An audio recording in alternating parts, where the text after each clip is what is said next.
పగలలేదా?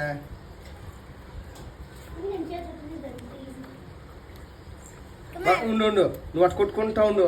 తినేసి నువ్వు ఎత్తుకో, తినేసి పిల్లకి అది టక్కని పడ బాగుంది కూడా.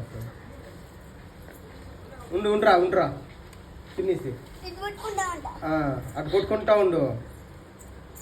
దా ఇట్ట వంగతా కొట్టుకుంటుండు.